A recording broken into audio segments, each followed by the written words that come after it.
The biggest story of the weekend was Joel Embiid. He had an incident. Let's go with a reporter, Marcus Hayes of the Philadelphia Inquirer. So let's lay out all of what happened here. The incident seems to be, and we'll play audio from Kyle Neubeck, who was there and immediately went on to Philly Sports after and talked about it. The incident is that Joel Embiid had an argument with this reporter and eventually got to the point where he shoved him. The context here, I think, is critical to share. So we'll just share on my screen what led to this, right? So Marcus Hayes is an Inquirer columnist who wrote this lead to his story. Joel Embiid consistently points to the birth of his son Arthur as the major inflection point in his basketball career. He often says that he wants to be great, to leave a legacy for the boy named after his little brother, who tragically died in an automobile accident when Embiid was in his first year as a 76er. Well, in order to be great at your job, you first have to show up to work. Embiid has been great at just the opposite. Now in his 11th season, he consistently has been in poor condition. This poor conditioning apparently seems to have delayed his debut this season. Embiid won't play in Wednesday's opener or the next two games. Okay, so couple of things here. I just can't fathom writing something like that. Like, to compare, whether this writer meant to or not, Marcus Hayes, the idea of leaving a legacy for his son, who he named after his brother who passed away, who I believe was hit by a car when he was like 13 years old,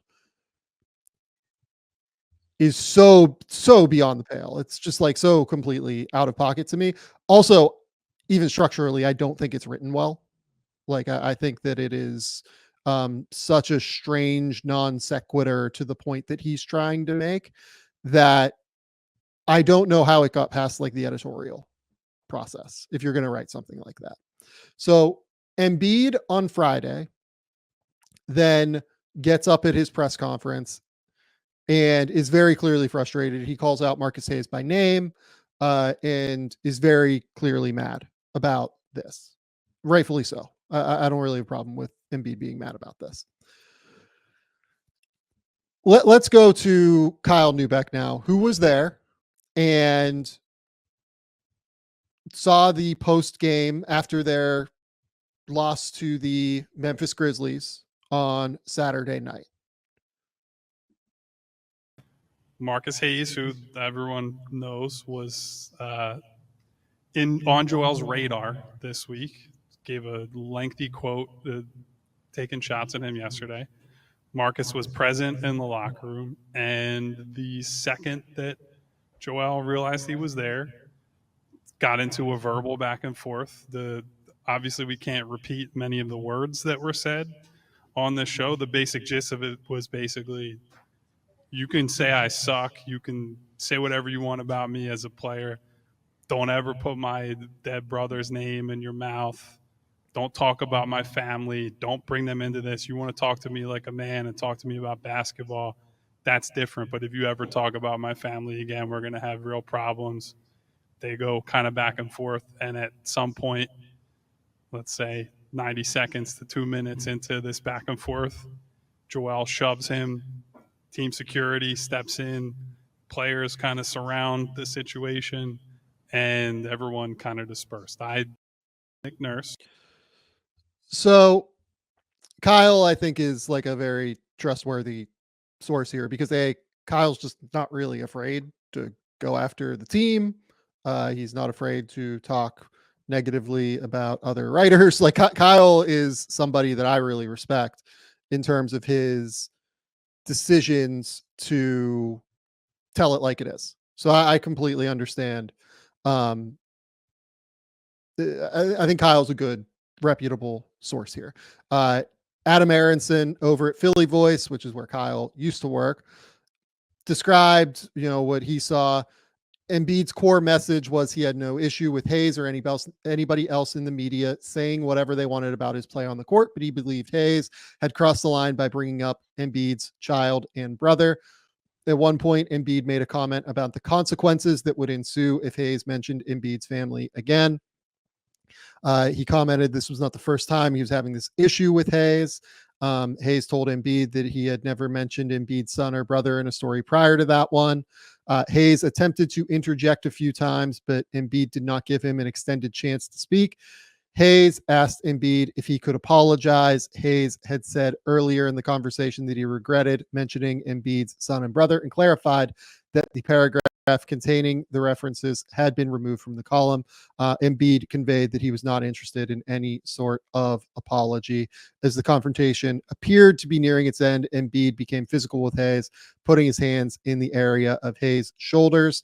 Hayes stumbled a couple of steps backward, maintaining his footing. Hayes did not appear to be physically harmed in any way. As this occurred, Embiid's teammates restrained him to ensure the situation would not escalate any further. There was no punch made or attempted by Embiid. So that I think gives like a full picture of what happened here. Multiple sources of people there. My like just immediate reaction here was pretty simple, and I tweeted a few times, and tweeting about things is never a good idea, right? Basically, like I just wanted more details. We have more details now, and I kind of like talked through like just where I see the blame in this situation. And I mean, first and foremost, like what is this dude doing? Like writing this? This is insane to me. Do not write things that like you would not say to the person. This isn't that hard. Like, do not write things that you wouldn't be comfortable, going up to the person and talking through, right? That's just like the most basic piece of this. I mean, Bryce, like I've talked for a while now. You can go ahead and explain. No, I have 2 points. Like, one, he could have got his point across without mentioning that. Like, he could have made the point of Joel Embiid not being ready to play this season or whatever without adding that in there. And I think that's why, like, to be honest with you, Sam, I have a physical reaction as you read it because I put myself in Joel's shoes, and I've been fortunate enough not to experience tragedy like that at this point in my life. But if I had, and I had a namesake that represented a moment in my life like that, I would hold that stuff pretty close to me. So I have a physical reaction, and like I have no affiliation with Joel or anything like that. So that's what bothers me. And as I think about this, even if you were trying to send a message to Joel, like, Joel, you're not living right. Like, remember this. You know who that conversation comes from? Like his best friend in the world, not a reporter who he obviously has a bad history with. You know what I mean? Like, and that's if Joel's living wrong, like living his life wrong, not maybe not ready for the NBA season or something like that is a real human to human, heartfelt, tears, hugs, everything type of conversation, not a throwaway paragraph to start an article about the start of an NBA season. Well, yeah, and that's where my issue comes in with like what he wrote is just think about where Joel Embiid comes from, just like big picture for a second, right? Like Joel Embiid comes from a not great situation in Cameroon. He has gone on to go to Kansas, become this incredible basketball player, win MVP of the NBA, make $400 million, whatever the hell. Win an Olympic gold medal. Win an Olympic gold medal for his adopted country. In what world is this guy's legacy not secure? Like, think about just coming from where he came from to what he is now. This guy's going to be a Hall of Famer. Like, no matter what happens, like if Philadelphia doesn't win a title or whatever, he's still going to be a Hall of Famer. So to equate his legacy and wanting to make a legacy with his unfortunately passed brother who died earlier than he should have. And I believe there was more context in that video of like Joel it really, I mean, obviously if you lose a sibling, it Yeah. eats at you, but his brother was back in Cameroon while Joel was over here living out his dream. And because of that, it sounds like Joel like holds a little bit more weight because of that, which I think we can all understand. And so like, it just, it's only a conversation if Joel's throwing his life away and you're his closest friend who needs to like wake him up. And we're Yeah. 50 million miles away from that type of situation. It shouldn't be Right. touched by his closest friend about the NBA, let alone a writer. I do not understand why this guy felt the need to go there. Well, it's just like dehumanizing Yes. on some level, in my opinion. And that's generally where I struggle with things. And that's why like I tend to keep what we do here to basketball for the Yeah. most part. We'll talk about some things, right? But like we mostly talk about basketball. And if we're going to criticize people, like we definitely keep the basketball, because that's, we're going to talk about like the panic meter today, and we're going to talk about Denver, and we're going to talk about Milwaukee. Like we're going to be critical here, but we're going to keep it to basketball, right? So that's point number one. Point number two, like I have no idea where the editorial oversight was on this. Like, what are we doing? Truly, like that's my biggest thing. Just what are we doing here editorially at the Philadelphia Inquirer of letting this go? Editors tend to exist to save writers from themselves on some level. Blame goes to the writer for thinking this and writing this first and foremost. But yeah, the third place here I do want to bring up just generally is, if I'm the 76ers and I see what happens on Friday and Joel Embiid goes to his press conference and calls this dude out like multiple times publicly, I'm probably trying to set up a call between these two and just letting Joel like get all of this off of his chest, because he clearly had something he needed to say to the guy. Right. And I don't blame him for that. We had someone in the YouTube comments ask, what was the writer doing there after the article, or just after the article got published in the locker room? I think the article happened like a week ago. I wondered about this also. Like, would that set a bad precedence though, not allowing him in there? Or do you feel like this, So maybe this is where you're going? So should the Sixers have kept him I'll talk out? through that. Okay. So the Sixers should not have kept him out. It's a story if they keep him out. Okay. So that's a bad idea. Okay. Number two, just thinking about it from their perspective, right? Like, if you do this and you keep him out after that article, like it becomes a whole thing. The Inquirer will make it a thing. So you can't do that. In my opinion, what you do is you set up a phone call between Joel and the writer, let them say what they have to say. Certainly let Joel say what he has to say. It seems like the writer understood that he made some errors and wanted to apologize. Hopefully, you come to an ability to do that. If you do that, that reduces, in my opinion, the impact of Joel seeing this guy and just like seeing red immediately. Yeah. Right. Sure. So if I was on the Philly like communication side, and if I was Daryl Morey and everybody like that, I would have probably tried to like figure out a call here as soon as, because this guy's going to be around. Like he's the columnist for the Philadelphia Inquirer. Like there's no avoiding this. So you have to make sure that everybody is in a space where they can work together within the same workspace. Because at the end of the day, like the locker room is the NBA, players' space, but it is also a writer's workspace where they have to be able to, everyone has to be comfortable there, right? In Joel's case, I would expect Joel's going to be suspended for this. Sure. And I have no problem with him being suspended for putting his hands on this guy. I don't either. Yeah, I think he should. Like, I think that you cannot set this precedent if you're the NBA that this is a possible thing. In the same way that you can't write that and not expect some sort of something coming back, Joel can't put his hands on a reporter in the locker room and not expect something back. Can't say that I blame Joel, but I think Joel should expect the suspension, take it, and maybe he needed to get that emotion out of him, and which I understand. I also understand the league having to send a message in this case. And I don't really have a problem with it being like particularly long. Like if it's like 8 or 10 games, like, so be it, right? You probably have to do something to stop this from happening on some level. Having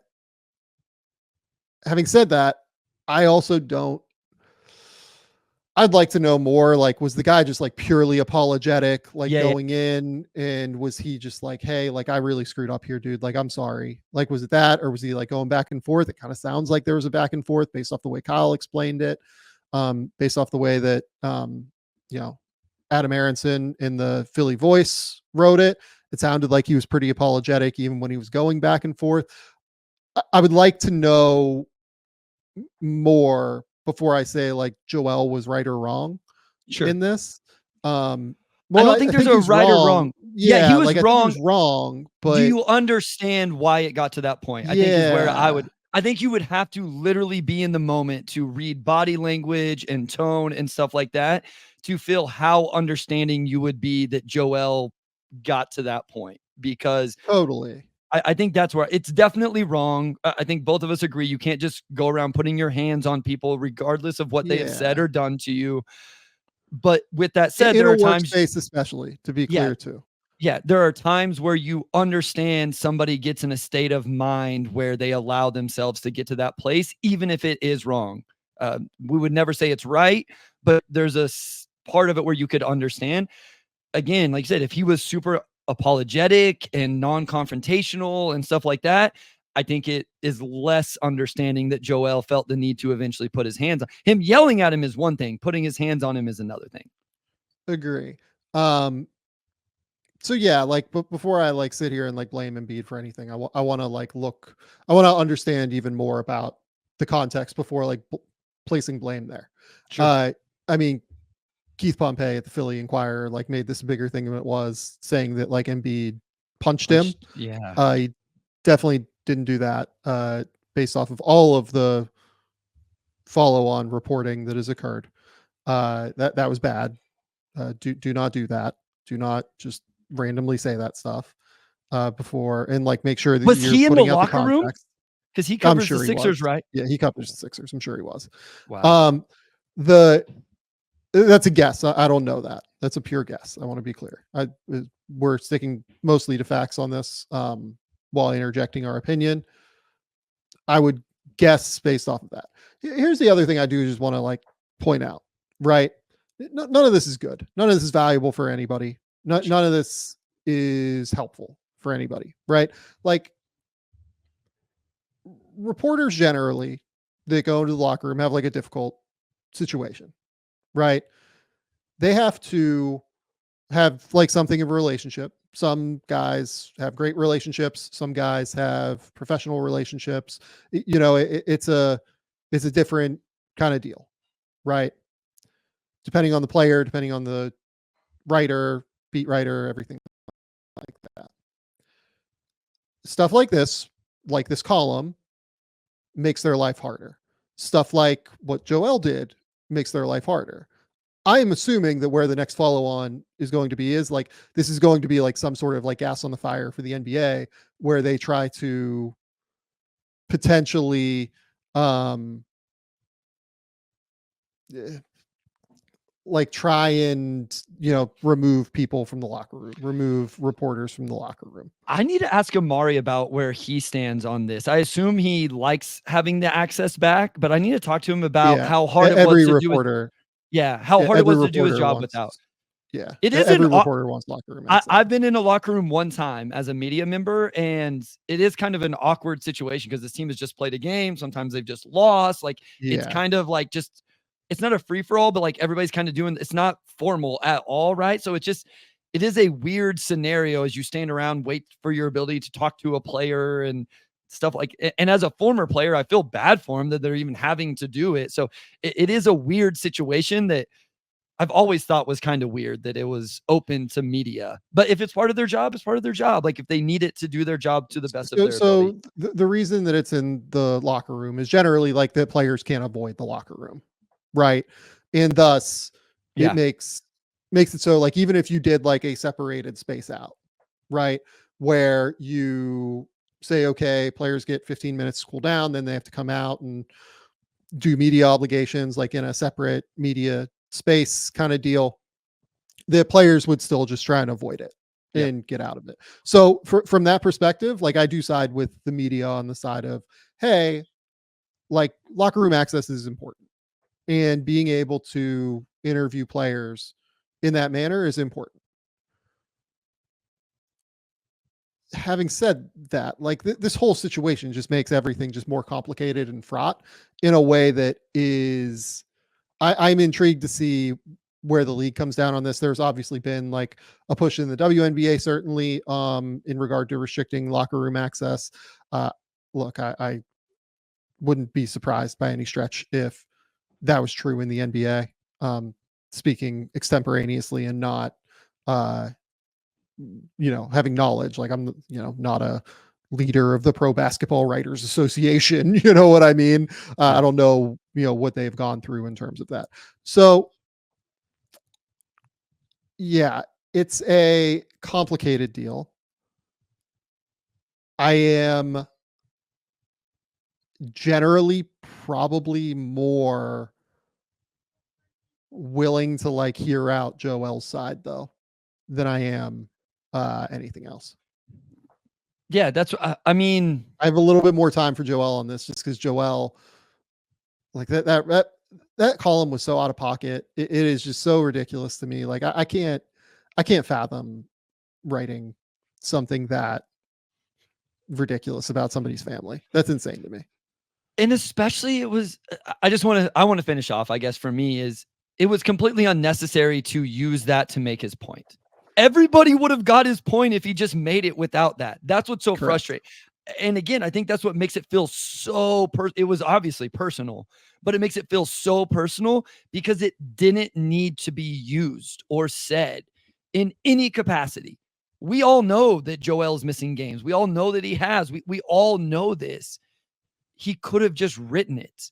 And yeah, it just, again, I think when things like that give me a physical reaction, I guess I have a little bit more understanding of other people's reactions, right or wrong. And I'm not saying it was right, but I have a little more understanding when I literally have a physical reaction in my stomach when I hear you read it or I read it myself or whatever, because it just hits me at an emotional level. Yeah, no, I mean, like that's just a crazy, crazy thing to write, in my opinion. And I don't have it's hard for me to wrap my head around writing something like that because like I just don't do that. I don't live in that world. Like I don't, I don't. Yeah, that's crazy to me. It's absolutely crazy to me. Like you, as a writer, you are not above the fuck around and find out fray. Like I was texting a friend about this whole situation, and that was like the way that he phrased it, and I think it was really good. That is a perfect phrase for this. Like, do I think that you should like do this in the locker room?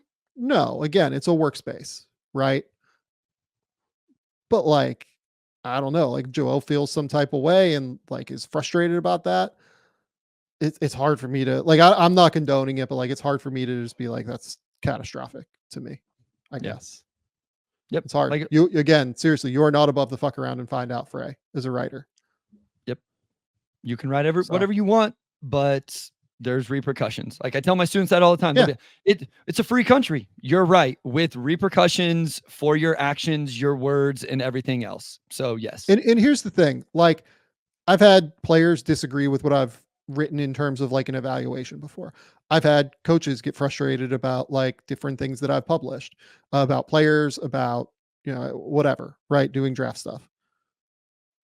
There's never been a circumstance where they've been anything other than, hey, I disagree with you. Here's why. And we have a conversation about it.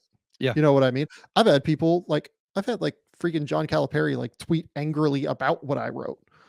Like, it's fine. Most players, I promise you, like having had these experiences, most players are more than willing to have a conversation with you about stuff on the court. They might disagree with you, but like, even if they do disagree with it, they might not say anything about it, right? It's fine, for them. It is it's fine. It's just that when you start bringing in family and when you start bringing in, like, it is a different kind of vibe. It's a different deal, and you are setting yourself up in a different situation, in my opinion. Keith Smith had the same story. I listened to, their pod, and he brought up the same thing that I don't remember the coach off the top of my head now, that he said he had critiqued rotations or something, and the coach reached out to him and explained it, and Keith was like, well, I understand now. I still don't agree, but I understand. And they talk. I mean, again, that's what's beautiful about what we get to do, Sam, is me and you don't even see the game. I think you're extremely smart at the game of basketball and understanding 100%. It. And I guess arrogantly, I think I am as well. And you and I see things differently. And we can watch the same play and have different opinions on it. And that's what makes sports great. But we keep it to sport. And that's what it's about to me. And like, look, like there are people who don't want to keep it to sports. That's totally good with me. Like, if people want to dive into the political side of players, people want to do that stuff, by all means, feel free. Like, I'm not going to sit here and tell you shouldn't do it, but you got to deal with the repercussions when that happens. And when you bring in family, like, that's where it gets really complicated. That's where it gets really, really complicated. So yeah, I mean, that's kind of where I sit on this. I think there's a lot of blame to go around a lot of places. And I think the entire situation is a bit unfortunate, I guess, more than anything else, in my opinion. Yep, I agree.